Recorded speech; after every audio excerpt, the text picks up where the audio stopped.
प्रतियोगिता दर्पण 2026 जनवरी 2026 का नोट सही है। हम सबसे पहले राष्ट्रपिता को देखते हैं, राष्ट्रपिता पढ़ते हैं। इंपोर्टेंट जो चीजें नोट्स कर लिए हैं। सबसे पहले आता है कि 18वीं बिहार विधानसभा चुनाव हुआ था नवंबर में। दो चरण में चुनाव हुआ था, 6 नवंबर और 11 नवंबर। याद रखना ये किस नंबर का था? 18वीं बिहार विधानसभा चुनाव था। मतगणना कब हुआ था? 14 नवंबर को। और कुल मतदाता की संख्या था इसमें 7.43 करोड़ था, और इसमें मेल था 3.92 करोड़ और फीमेल था 3.50 करोड़, और ट्रांसजेंडर था 1725 लोग। मेन याद रखना कितना चरण में हुआ था? 2 चरण में हुआ था। तो मतगणना कब हुआ था? 14 नवंबर को। 2 चरण याद रखना है, 14 नवंबर को मतगणना हुआ था। और कुल मतदाता की संख्या कितना है? 7.43 करोड़। इसमें आते हैं कि महिला विधेयकों की संख्या कितनी है? 2020 में था 25 और 2025 में हो गया 29। 4 ठो बढ़ा है इस बार। कौन कितना सीट लाया है? एनडीए लाया 203 सीट, महागठबंधन लाया 35 सीट और अन्य लाया 6 सीट। ये मेन इंपोर्टेंट याद रखिएगा कि शपथ जो लिया था 10वीं बार लिया था सीएम नीतीश कुमार, 10वीं बार शपथ लिया था ये। और शपथ था आर्टिकल 164 के अनुसार, संविधान के आर्टिकल 164 के अनुसार शपथ लिया था। और 10 नवंबर को ये शपथ लिया। और राज्यपाल कौन था? आरिफ मोहम्मद खान था। देश का सबसे लंबे कार्यकाल वाले मुख्यमंत्री में प्रथम स्थान पर पवन कुमार चामलिंग जो सिक्किम के मुख्यमंत्री, वही नीतीश कुमार का 8वां स्थान है। देश का सबसे लंबे कार्यकाल वाले मुख्यमंत्रियों में प्रथम स्थान किसका है? पवन कुमार चामलिंग का। नीतीश कुमार का स्थान कौन सा है? 8वां स्थान है। सिक्किम के मुख्यमंत्री पवन कुमार चामलिंग। हाल ही में नीतीश कुमार के द्वारा सर्वाधिक बार यानी 10 बार सीएम पद की शपथ लेने का रिकॉर्ड बना है। इस रिकॉर्ड जो है Guinness book of world record में शामिल किया गया। Guinness book of world record में इसको शामिल किया गया है, इस रिकॉर्ड को।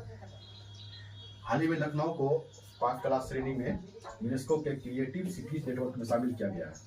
इसको क्या है? लखनऊ को किस कला में? पाक कला श्रेणी में। किस श्रेणी में क्या है? क्रिएटिव सिटीज नेटवर्क शामिल किया गया है। लखनऊ याद रखिएगा।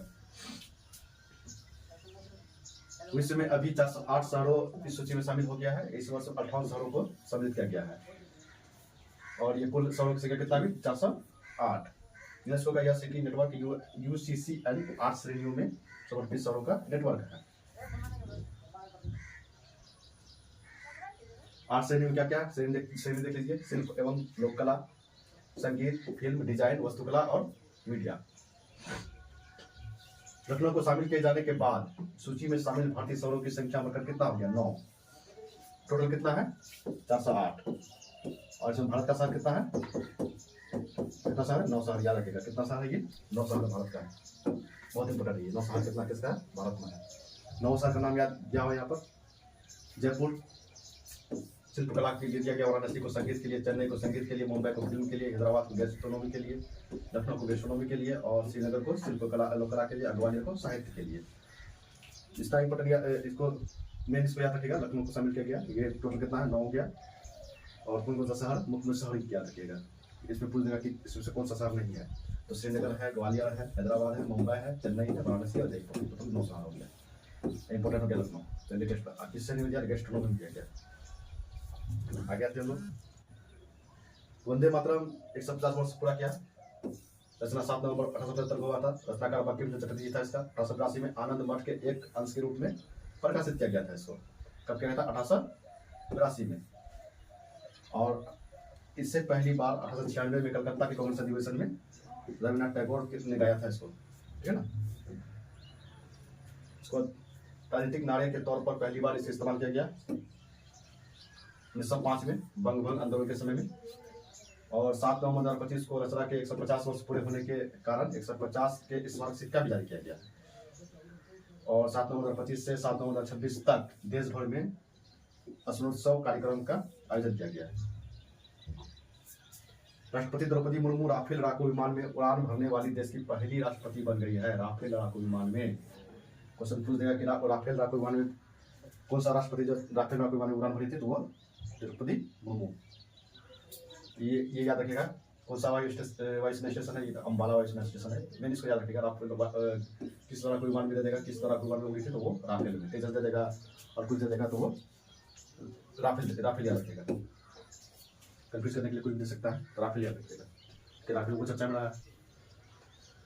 भारतीय हॉकी महासंघ की स्थापना 7 नवंबर 25 को 100 वर्ष पूरे हुए। स्थापना के बाद 100 वर्ष पूरा हो गया। 1925 में हुआ था इसका स्थापना और 7 नवंबर 25 को क्या 1 वर्ष पूरा हो गया। भारतीय हॉकी महासंघ अध्यक्ष दिलीप टर्की याद रखेगा, दिलीप टर्की। ये सब क्वेश्चन पूछता है, ये सब टाके पूछ देगा भारतीय महासंघ के अध्यक्ष कौन है, तो दिलीप टर्की। अब समझ में नहीं आएगा कि भारतीय हॉकी महासंघ का ये कैसे पूछ दिया, इसी से पूछता है। 100 वर्ष पूरा इंपोर्टेंट हो गया है, इसका अध्यक्ष पूछ देगा दिलीप टर्की। भारत की धरती से प्रक्षेपित अब तक की सबसे भारी उपग्रह CMS, वैकल्पिक नाम इसका क्या है? GSAT-7R CMS-03 है। भारत की धरती से प्रक्षेपित अब तक की सबसे भारी उपग्रह कौन सा है? CMS-03 उपग्रह। ये उपग्रह है CMS-03। रॉकेट लॉन्चर क्या है? किस रॉकेट से इसको लॉन्च किया गया? LBM-3MS। वजन कितना है? 4410 kg। सबसे भारी है भारत की CMS-03 ये उपग्रह है, ठीक है ना। CMS-03 उपग्रह है क्या? रॉकेट कौन सा रॉकेट से? LBM-3MS सबसे एडवांस, और वजन कितना है? 4400 किया जाएगा। इसे GTO में स्थापित किया जाएगा, ठीक है ना। आगे बढ़ते हैं, इसे GTO में स्थापित किया जाएगा। नवीनतम तीसरा स्वदेशी जल संरक्षण पोत, तीसरा स्वदेशी जल संरक्षण पोत तीसरा स्वदेशी जल संरक्षण पोत INS इच्छक को नौसेना में शामिल किया गया है।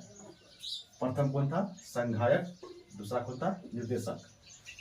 ये पूछ देगा INS इच्छक का संबंध किससे है? तो ये स्वदेशी जल सर्वेक्षण पोत है। जल सर्वेक्षण क्या है? ये जल सर्वेक्षण क्या है? ये जल सर्वेक्षण पोत है, स्वदेशी जल सर्वेक्षण पोत। ये सब अपने देश में बना है, इसका नाम जल सर्वेक्षण काम है और इसका नाम क्या है? इच्छक, ठीक है ना।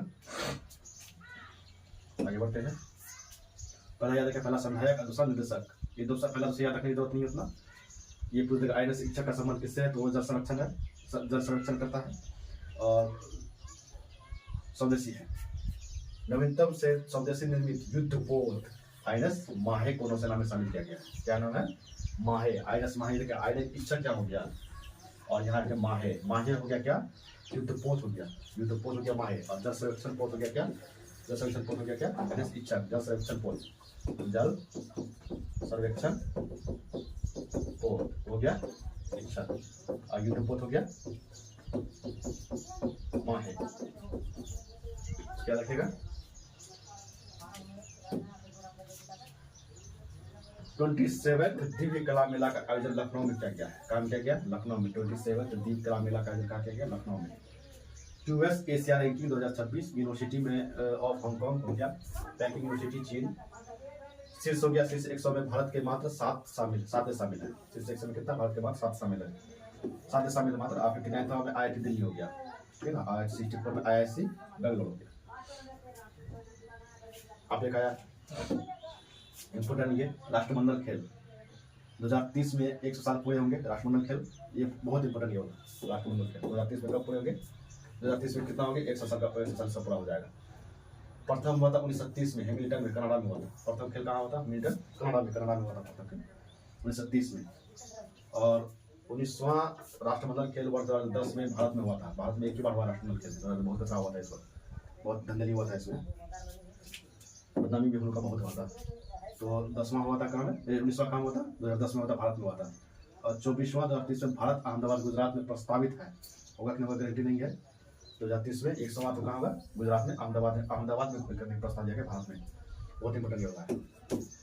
नाइजीरिया के अबुजा शहर ने भी दावेदारी की थी। नाइजीरिया के बोला कि हम भी करेंगे, लेकिन अब तक तो भारत को मिलने की आशंका है। प्रस्ताव में है, देखो क्या होता है। अब आगे आते हैं हम लोग। हाल ही में भारतीय वायुसेना का तेजस विमान दुबई एयर शो में प्रदर्शन के दौरान दुर्घटनाग्रस्त हो गया।